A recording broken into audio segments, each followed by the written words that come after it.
Well, you're dead, mate. You've been introduced for a lovely episode. Yeah, there we go. That was a great episode. Good evening, everyone, and welcome back to the channel. And we are watching Attack on... Wow. Wow, you guys hear that? Did you guys hear my lips slip then? We've watched Attack on Titan so much on this channel that if I as soon as I watch another anime, it's like it's such an amazing deal for my brain to try and wrap its head around. We are watching Saga of Tanya the Evil, apparently. The Saga of Tanya the Evil. Wow, I've butchered this intro. And we're on episode 7.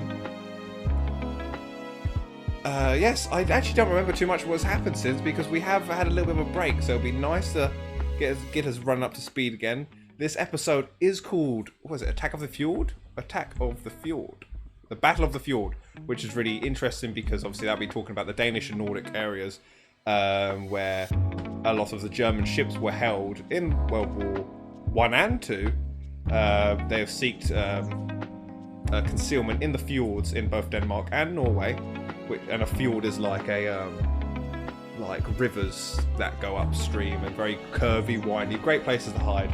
I'll go into more detail as the video goes on, but yes.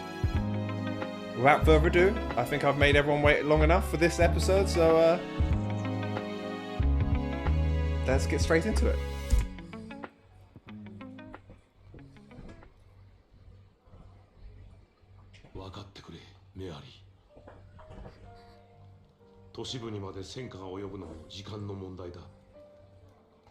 My dog's going fucking crazy.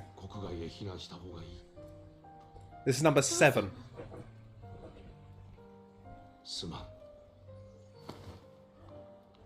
Aww. Wasn't I wasn't a good father. Aww.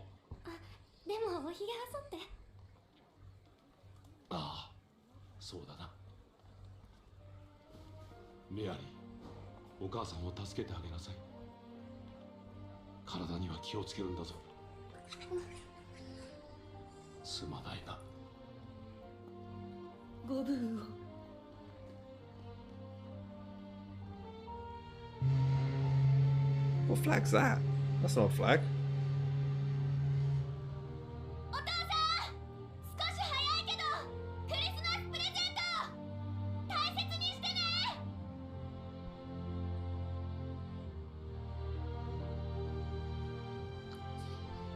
Nice ocean liner.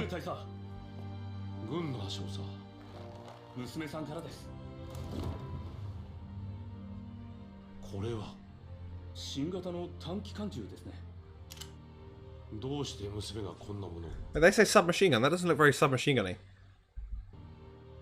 I just wanted to double check. He did say what? The latest model of a submachine gun. Right. Okay. Right. That had a bolt on it.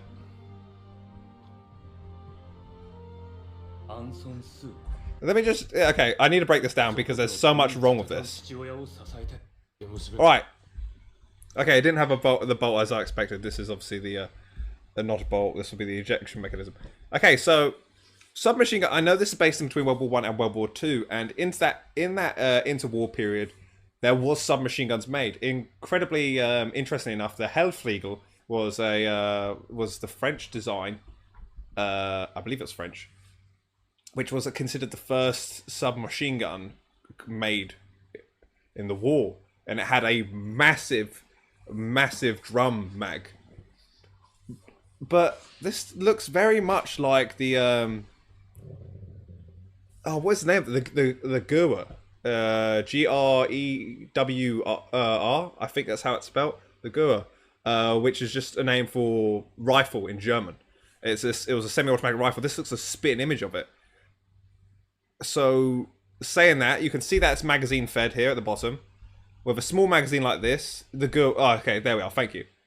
Yes, that's exactly... who in chat has just nailed it there. Thermalgeist, thank you. Yes, that's exactly how you spell it. G-E-W-E-H-R, thank you. It looks exactly like that, which is just the German word for... Which used back then was just meant rifle. As you can tell by its sort of bulky body... quite square-shaped body. It's exactly what it had. This looks like the ejection mechanism. This even has like, yeah, it looks exactly this. It looks like it. That was not a submachine gun. It was a semi-automatic rifle, but I think it was introduced later than 1920. So it wouldn't. I don't think it saw action in World War One. I don't know. It didn't. It didn't see action in World War One. But again, it was magazine fed, exactly like this one is. A submachine gun. This would only have like 12 to 15 rounds, I think. So saying that this is a submachine gun when it has such a small magazine is obviously a stretch from home. Submachine guns are meant to be small machine guns. So, but the keyword machine gun, they would tend to fire pistol caliber rounds, but just at a high rate. So, but yes, I just had to point that out. This is not a submachine gun. If it is, it's a very funky looking submachine gun. Yeah, and that's the perfect thing to think of.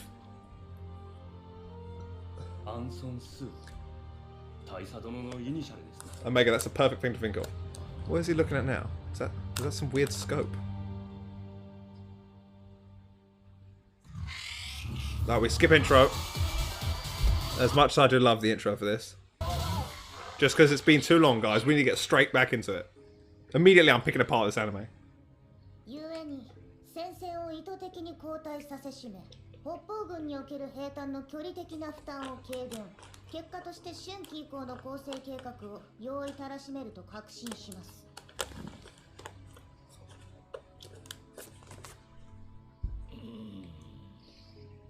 I like that guy's beard. Should I grow that? Everything but the Hitler stash. That guy's got a hell of a moustache.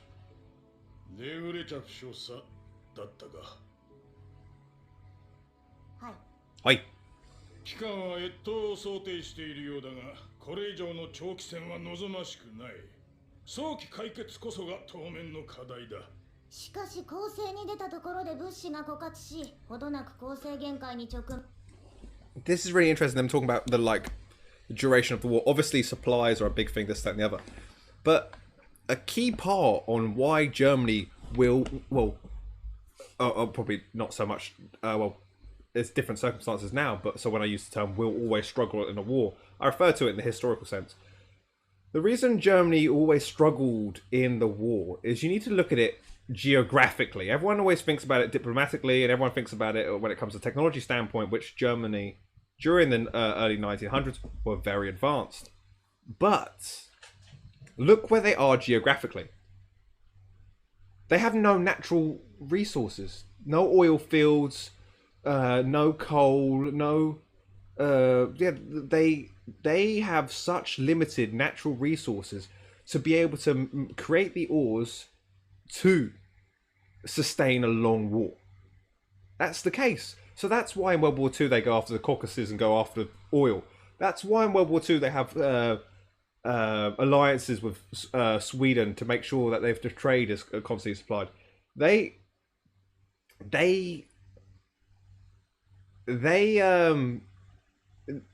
need a lot of outsourced material. Well, maybe not coal. Sorry, my bad. But like steels, aluminiums, which they had to get from Sweden. But that's why Germany will always, in those situations in that era, struggle. That's something that no one ever thinks about, because they can design the best tanks. They can have the first jet fighter divisions and things like that. But at the end of the day, they can't expect to get trade from anywhere to the west. Sorry, because the Royal Navy existed at that time. So competing against something that's what made Britain a superpower. It's a navy at that point. And if they're not winning the war against the Russians in the east, then they can't get the oil fields. Can't go down south because because obviously Africa, even in World War One, was very difficult for anyone to get a grip with. So it's like there's nowhere to go when it comes to natural resources, and that's why obviously they were much better off when it comes to the land that they owned in World War One, which helped them with trade and resources, but it's still where they are geographically. Long-term wars go against Germany quite significantly. 武士と兵員を浪費し、敵を喜ばせる義理もありません。少なくとも3週間の攻勢は可能だ。So obviously with that, as well as natural supplies, as well as troops, the typical stuff. 敵の抵抗は頑強です。とても短期間で打破しうるとは思えません。もうよい。召喚の義務として断固異議を申し立てます。このままでは現場の部隊に甚大な負担を及ぼすばかりかと。そこまでだ。我々が現場を軽視しているとでも言うつもりか。軽率な発言は控えたまえ。失礼しました。西方では友軍が泥をすすって上に苦しんでおりましたが、ここ北方の司令部は随分と恵まれているようでしたので、つい。貴様そこまで言うなら西方に帰れ。臆病者は無用だ。それが北方方面軍の総意でありましょうか。くどい。では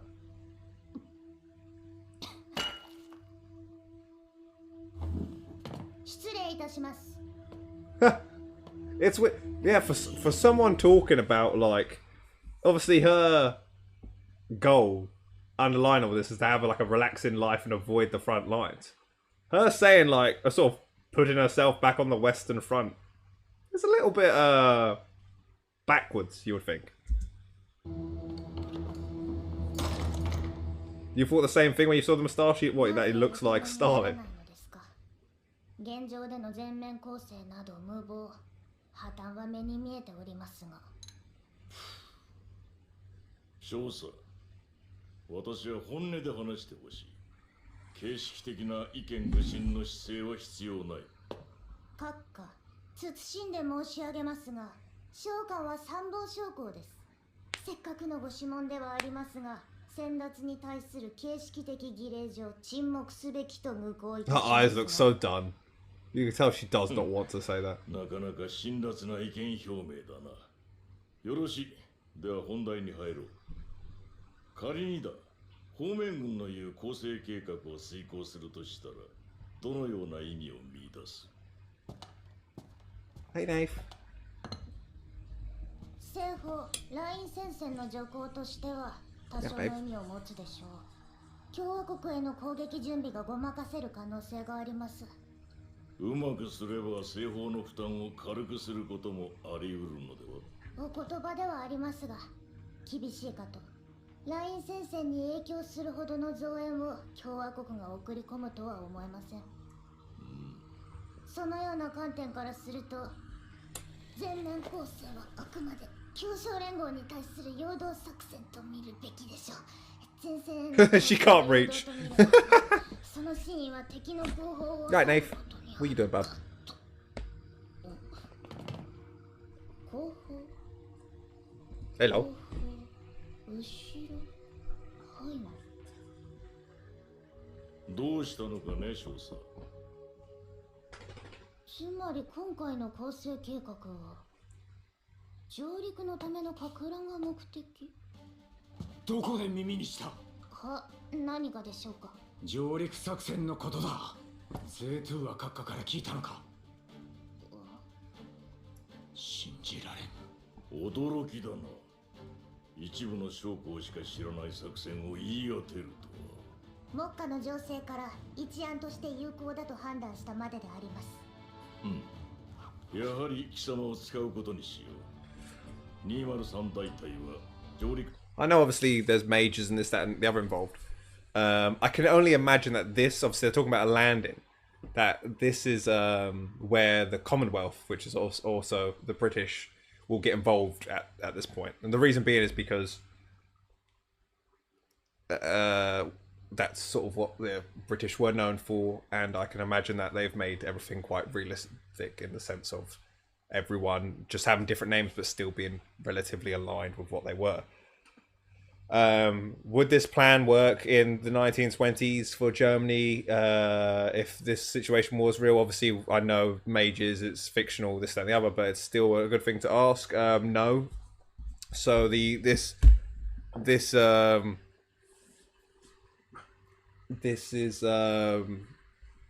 the era of the Royal Navy.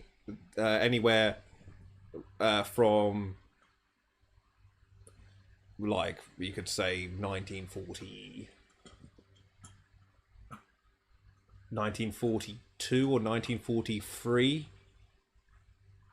Anything before that, going against the Royal Navy was just a sure loss, because obviously Britain being what it was, obviously it being a major superpower in the world back then, it wasn't because of anything other than its Royal Navy. It had everything, like, it needed a big navy because of the fact that it had an empire at that point. So it will be so I like to see how they portray that in this, even if they I'd like to see how they would portray that in this. Is the Commonwealth in this similar to how the British were back then, or is it like a completely different setting?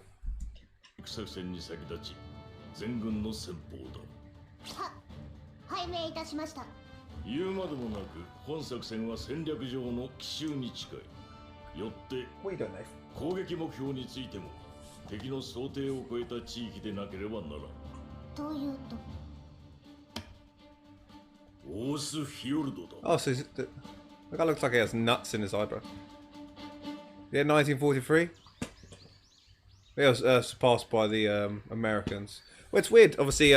Prophet in my chat has just said 1943 was when the Royal Navy was officially surpassed. So it's interesting because in 1940, like all the way up till Nave, do you mind not chewing that right next to the mic, please? Look, if I throw this over there, can you chew over there? Thank you.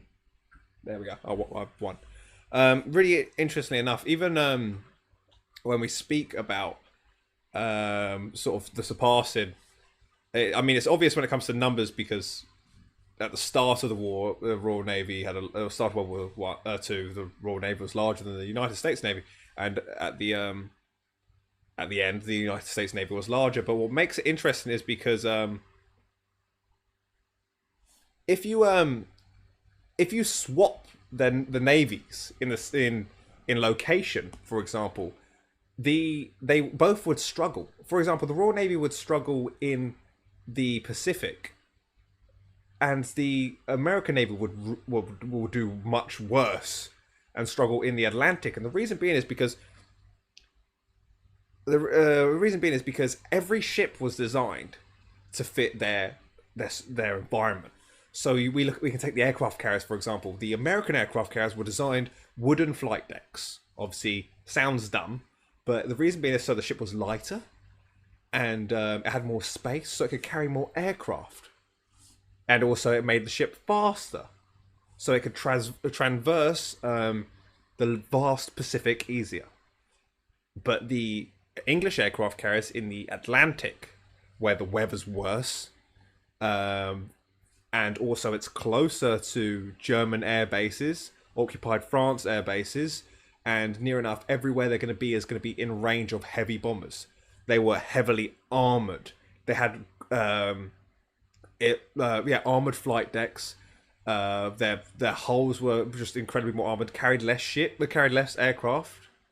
Their anti-aircraft guns tended to have less anti-aircraft guns, but they were larger calibers because of the fact that they were expecting to shoot at bombers, not at fast-moving fighters. So it's or torpedo, like the Kates and the Vals and of the Japanese Navy, like bomber arsenal. So it's that's why. So and also the way the ship battleships were designed. Obviously, they had flat-nosed battleships in the Pacific to allow them in the Atlantic. Sorry, to allow them to cut through worse weather. So it's whereas the other ones were designed, American ships were designed. Sorry, the other way around. They had curved ships in the Atlantic and flat ships in the Pacific because of weather versus speed. So it's really if you put the American Navy, the Atlantic, they would struggle against close-range heavy bombers constantly. If you put the British Navy in the Pacific, they would do less effective because of the fact that they'd be carrying less aircraft, shorter distances, things like that. But yes.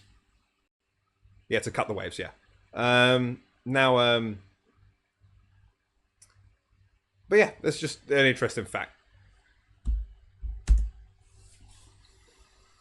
絶景だな。入り組んだ狭いフィヨルドに多くの岬と島々。岸壁も高く、点在する20門の砲台でどこからでも狙える。列強国のいかなる艦隊だろうと、この海は破れまい。まさに天然の要塞ですね。我々が防衛に当たる必要も Someone's got to fire the guns, you knob. とはいえ、守備隊は必要だろう。増和されたのが我々一個大隊のみとは、ちと気に入らん。仕方ないでしょう。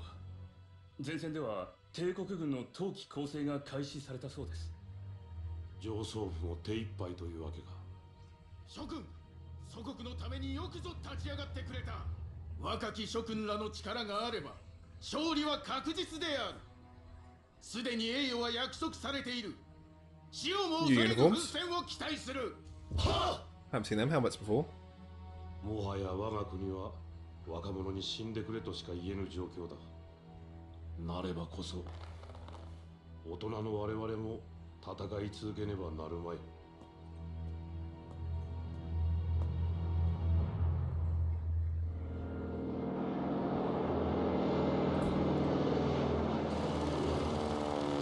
What is that plane? やれなくはないか。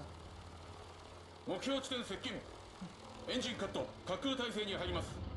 総員、降下用意だ。はっ。繰り返しになるが、本作戦は奇襲性を重んじる。フィヨルド制圧のタイムリミットは30分だ。セレブレポート少尉、貴様も予備指揮官だ。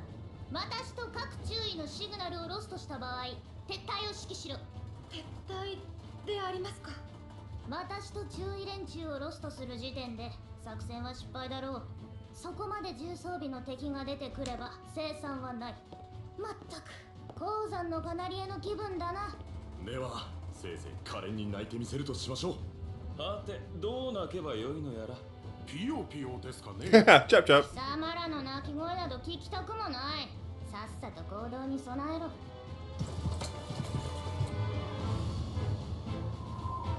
さて諸君、航空魔導士としての本領を発揮する時だ。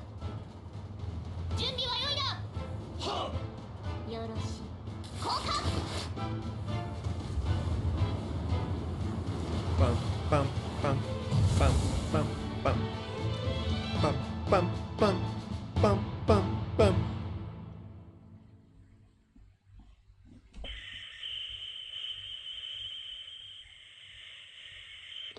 どういうことだ。わかりません。なぜか哨戒船からの定時連絡が途絶えておりまして。機材の故障か。哨戒ラインの他の船はどうだ。 I think they get used to it, so. 同じです。3隻とも反応がありません。なんだと。今のは。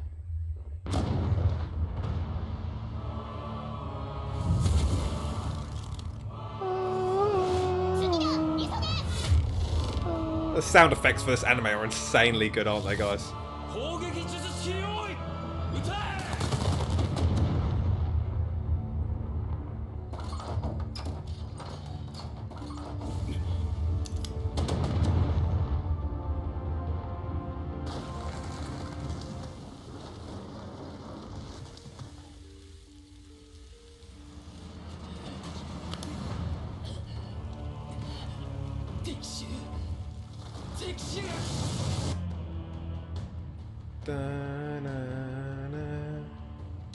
どこから現れた。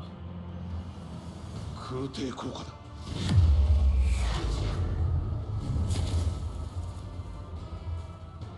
くそ、とにかく出撃だ。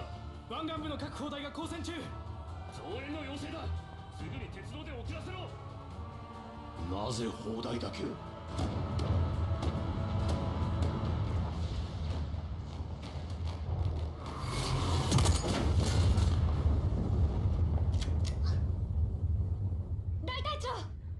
敵の増援です。大体規模の魔導部隊が急速接近中。対応が早いな。第一中隊迎撃準備だ。少佐殿、一個中隊では危険すぎます。こちらはこちらで何とかする。貴様はさっさと砲台を黙らせろ。了解です。第一中隊続け。気乗りはしないが、部下がやられて敵に頭を押さえられるよりはマシだ。Something seems different about these mages. I reckon. Oh no, they are French. 中隊規模だとなめられたものですね。切り込むぞ、接近戦だ。 That's loads of them. すでに北洋艦隊は敵の哨戒ラインを越えたはずですが、もし30分で砲台を制圧できなければ艦隊は引き返すしか。その場合は極めて実践的な史上最大の上陸演習作戦だな。我々の面目も丸つぶれだ。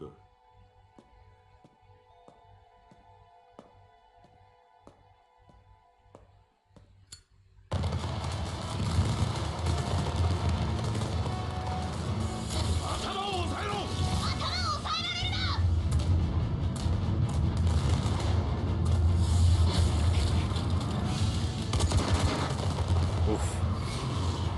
高度を落とすか。蹴散らせ。砲台の無力化はまだか。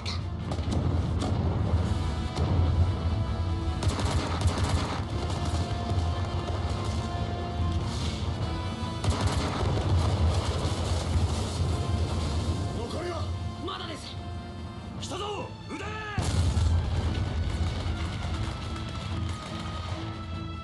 敵魔導士を確認。このままでは時間が。とにかく撃て。手を動かせ。 Oh.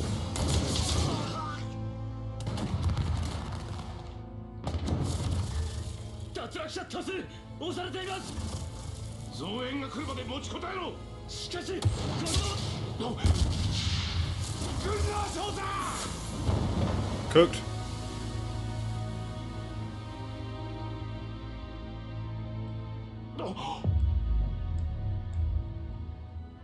オーバーワークも甚だしいが。 Yeah, you look like you're sweating. 違うと飛び去るわけにもいかんしな。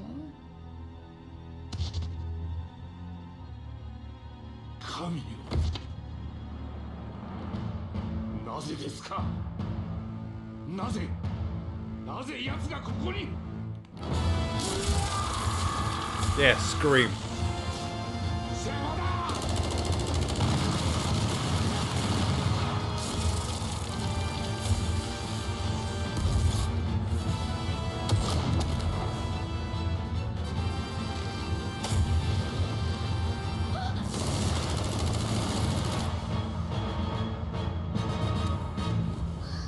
She's gonna turn around and what? Yeah. キャリアが消えるしな。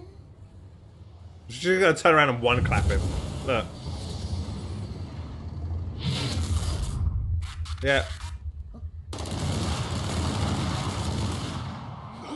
素晴らしい。定時帰宅だ。繰り返す。各中隊砲台の無力化に成功。Oh.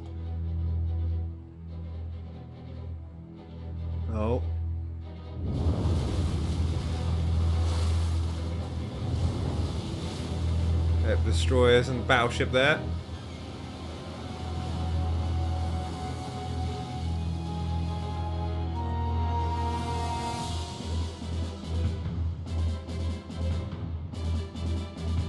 I know exactly what ship that is, but I can't remember its name. It's got a double-barreled name. Starts with a G and then a H, like the Gorston something. Okay, those guns would not be able to fire that quick. Okay, that really bothers me. So those, they would take like 50 seconds to reload. They wouldn't be firing that quick. Just saying, they're like 13-inch guns. They wouldn't be firing that quick. Quick hands, yeah. Fucking very quick hands.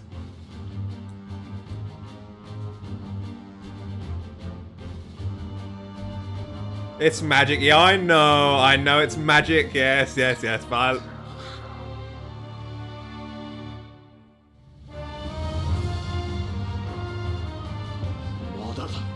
magic autoloader. まだ終わりはしない。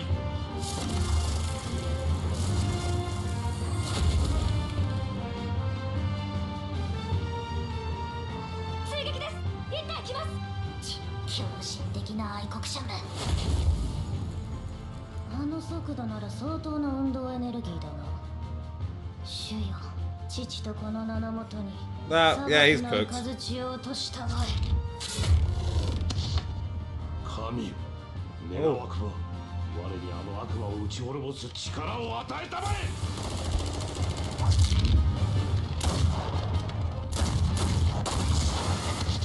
祖国よ。 Well, you're dead, mate. You've been introduced for a lovely episode. Yeah, there we go. That was a great episode. See you later, mate. No, it wasn't Good Eyes Now and Sharnhorst. この顔はどこかで。 Oh.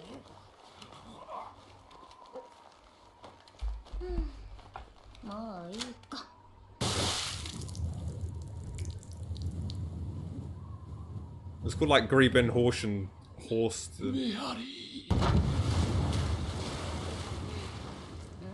Oh, now she's got a fucking cool gun, yeah. 少し早いが、自分へのクリスマスプレゼントにちょうどいいね。 I'm really glad they introduced that character just to kill him off in 20 minutes.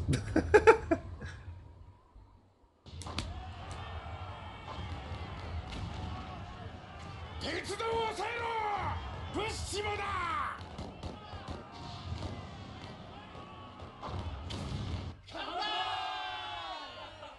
Greben Horse, my favourite shit. I'll bring it up, I'll Google it after this. I can't remember its name.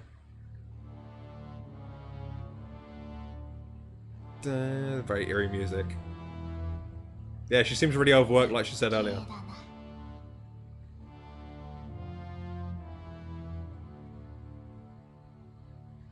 Yes, it was Protect. Well, that's a lovely building. "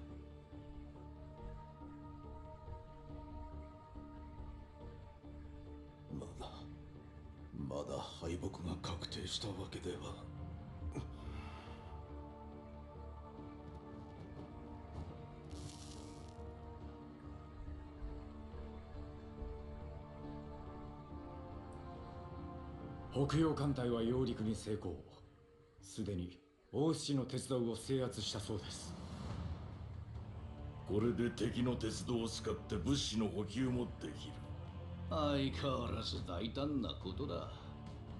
敵の尻を後ろから蹴り飛ばすとはな。今後は前方と後方からの攻撃も可能となる。長引いていた戦線の処理も確実だろう。少し気は早いが、まさに決定的な一撃というわけだ。Wow. A good episode, that. Let me quickly Google. So it was the SS. Oh, what is it? If I type in German, World War One battleship.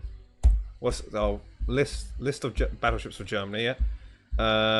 What was it? If I scroll down, no, it was. Was it you? I don't think it was you. It wasn't you. Where was it? It wasn't you. Wasn't you. Oh, I skipped past that one. It wasn't the Deutschland one, no. Wasn't the Heligoland. Wasn't the Koenig. Was it the Bayern? No, it didn't look like the Bayern. It could have been the Bayern. It could have been the this ship, yeah, it could have been. Let's have a quick look. Yeah, I think it was. Yeah.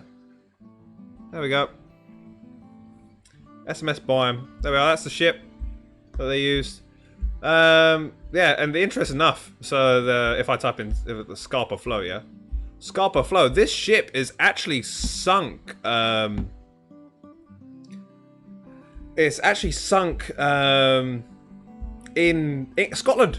So the SMS Bayern, really interestingly enough, beautiful ship by the way, was like like the whole German Navy at the end of the war was seized by the Royal Navy, and it was going to be its fate was going to be decided after the war. So they took all of the German high seas fleet to Scapa Flow, which is this large body of water in Scotland, and they were deciding what to do with it, because the French wanted some of the navy, the British wanted to scuttle near enough every ship but keep like 2, and then the Americans wanted some of the navy. So everyone was sort of debating over the navy. When it was when the Germans found out that those debates were happening, because originally they thought they were going to be just seized, but not given to any other country. When they found out that those debates were happening, those the German officers on the actual ships decided to sink themselves so that no other nation could have their ships. So interestingly enough, if you type in Scapa Flow, this is SMS Bayern, and it's in Scotland, and you can go scuba diving there and go see one of the largest battleships of the war. Really interestingly enough. But yeah. But yeah, this is a lovely ship, beautiful ship. What ship was I thinking of? Let's just try and find it, shall we? Yeah, it wasn't the Gun now, it wasn't the Scharnhorst, they were much later.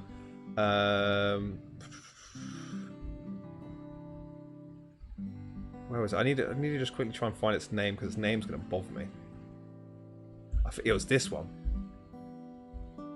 Yeah, no, it doesn't look anything like it. My brain was just getting muddled up with names, wasn't it?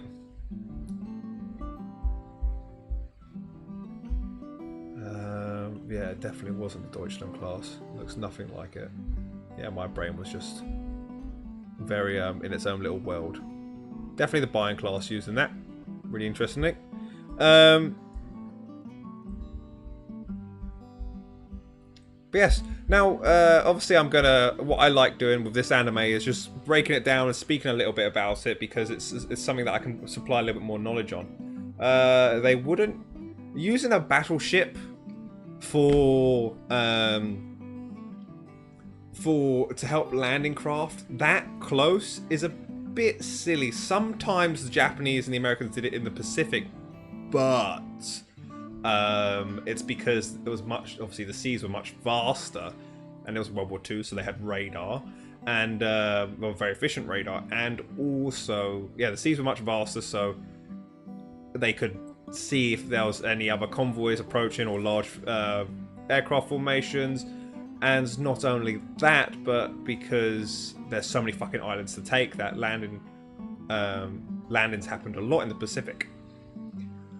But in the Atlantic and in like the fjords, using a battleship to come and help with something it's just too risky, because of the size of a battleship. As the size of a battleship and the speed of a battleship is just like obviously you didn't really have that much problem in World War. It seems like the Commonwealth are not involved yet, but leaving a sort of battleship attended with just a few destroyers in the sort of Nordic area, it would just be a magnet for just to be attacked. They wouldn't let they'll see this as such an opportunity, a ship by itself. That's why they tended, especially in World War I, to travel by mass convoys. It was only into World War II when radar and they could get some more details further ahead that they would start letting battleships and things like that go out with just a few escorts. But in World War I, they would tend to go out in large formations, just because of the fact that it's going into the unknown. So, but yes, just that. But it's still really cool. I love the fact, obviously I'm a big ship nerd, so I love the fact that they're now implementing more of the naval side of it, because it was such a big part of both wars. And this is obviously in the 1920s, where there was such a big arms race for the post-dreadnought ships. So. But yes, I really like this episode, really great episode. The action in it was great. Don't know why they introduced the character, just kill him off 20 minutes later. Don't know why they introduced the character. Well, I know he was at the beginning, but they have just sort of they built him up like He was introduced a little bit at the beginning, but now they've given him like, oh yes, look, he's got wife and kids, and now he's dead. Now he's dead. So it's like, oh, okay, cool. I'm really glad that I figured out they have wife and kids. Tanya is so damn cool as well. Tanya's all. I really like Tanya. She's a really cool character. Really cool. The way she's like so nonchalant in these meetings and stuff like this. You can tell she just doesn't want to be there, and it's really funny. But yes, great episode. Really liked it. On to the next.